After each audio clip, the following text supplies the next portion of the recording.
yung makakinaano. Kaya nga. Yung nga yung mga ano ngayon. Yung manugang ni Wayne nga man din na yung panalo sa ano. Yung sa laway ay ayos man din na man din na ngayon. Ang masama niya kung maalala ng sakit. Naanap na yan sila. Alala pa kung balita pa rin. Isang linggo na lang ano. Oo. Kita mo oh. Mga nagagaya na. Yung ano, yung hindi na, yung unang makaano yun na namang. Oo. Oh! Masama. Pati yung dami na yun sa presyo. Lahat. Halin pa rin. Ay, 50 na lang, 50 pesos na lang ang kilo niyan. Yung malamang. Oo. Yan naman kayo nanong lang ano ay. Kaya sabihin pa, binigyan, pero kailan si 50, hanapan ko pa ng bayan ulit yan. Oo. Hanapan ko pa ng malubog sa kanya. Wow, no! Mayan naman, nakan ko. Kaya magtiwala ka. Nagkabagin na yun.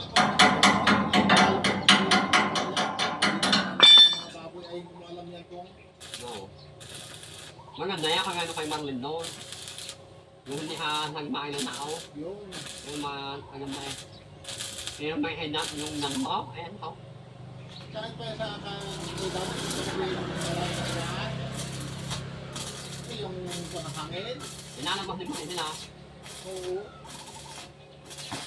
Hindi ko dinalabas ang kanyo, tayo dinalabas. Pati yung katulad niya. Hindi mo alam kung saan galing sa nabago yan. Oo. Idinaan yan doon sa katapat-tapat. Oh. May hanginan pa. Wala nga ning ingat-ingat ka na nga ni kadating pa. Oo.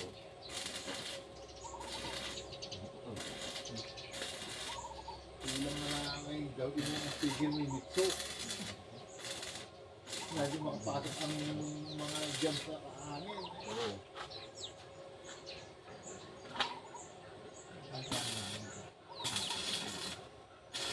Yung kay Michael din yun na naikon eh. Lalo pa kung dami na naman nagdadala na bigay ng isang araw. Kaya nagkaan na naman ang mga motor ng baboy. Ha? Dito rin din. Ano ka naggandas may kay? Ah, Ano ka nagbangulit na? Matagal na may alam yun eh. Ha? palabas yun ay. Baka may alam na rin nga. Parang nagbinta si Michael ng baboy siguro. Dahil matagal na may alaga yun.